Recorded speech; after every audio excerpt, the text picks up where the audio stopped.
Hey, howdy, partner. Turn these windshield wipers off. So I woke up this morning thinking about Joe Rogan, and let me explain what I mean by that, okay? So I woke up and I was thinking about this. I'm like, wow, this is a guy who has who's monetized his lifestyle, okay, into a very successful business venture where now he's able to leverage the brand he's built to make a lot of money. He is someone who does comedy, MMA, podcasting, and then kind of sprinkled throughout there's this overall theme of masculinity. Now, in a time where masculinity feels like under threat, there's a lot of feminization going on, as well as I would say it feels like a lot of shame around men. And I was just on Hinge earlier. I was freaking scrolling, right? And one of the prompts this girl put on there was, my most controversial opinion is ... men shouldn't be allowed to have podcasts. What? And it's interesting because if a guy put that about a female, it would be like horrendous, sexist. But a woman could put that and feel confident and not being attacked for that. Will she attract many men?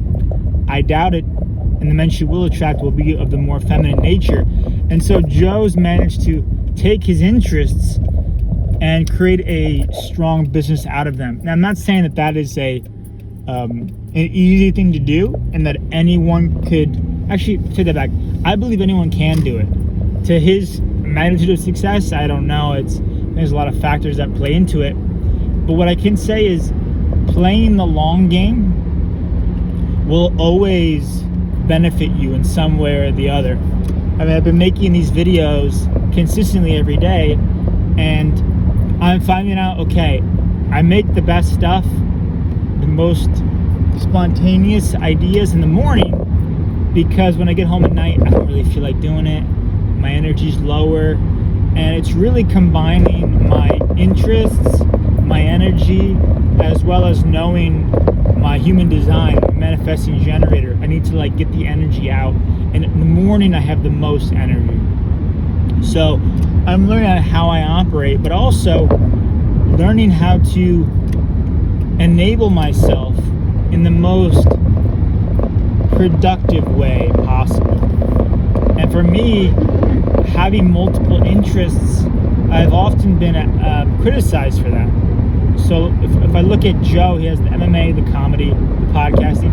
For me, I like movies, I like fitness, I like creating content, creating videos, philosophy. We're all very multifaceted people. However, oftentimes, and I believe school is responsible for this, we're often boxed into one thing. Okay, you can only do this one thing. Now, the caveat is, if you want to be good at a couple things or great at a couple things, you really should start with one thing to build the foundation. And so I'm learning about that right now and talking to my brother about that. It's okay, you need the one thing to catapult you to the next level, to give you the freedom to explore other things. And so looking at the example of Joe Rogan, he was on a sitcom, started comedy, was a broke comedian, got onto a sitcom, so that started getting some money coming in, and then he landed Fear Factor in the late 90s, early 2000s, and that gave him his fuck you money. So that created the escape velocity, where he was able to then escape the 9 to 5, the rat race, and then you're into this external orbit where you have the freedom to explore the other things. And then so from there, he was able to keep the comedy going, and then 2008, 2009, started exploring podcasting and was really a pioneer on that front. And not just a pioneer in terms of one of the first,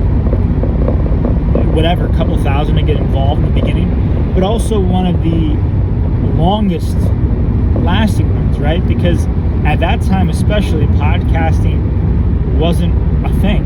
Podcasting now is massive. But being an early investor in a new technology and sticking with it is really important. But the stick-to-itiveness denotes an interest, a passion. You have to enjoy doing it. Right? You have to enjoy pursuing it, or have some sort of vested interest in it besides the financial gain, because it is going to take time to monetize things. Now, with today's technology, there are ways to monetize faster and optimize for that outcome if that's what you're trying to do. But I've realized in growing Instagram accounts and growing Twitter accounts, growth can happen fast, but it may not be congruent with longevity, right? So I grew my Twitter from like 0 to like 13 to 1500 range within a few months. Once I learned how to do it, I'm like, oh, okay. And then I could have 10x that in a shorter time period. But I realized what I had to do to get that initial 1,000 was a chore. I didn't want to do it.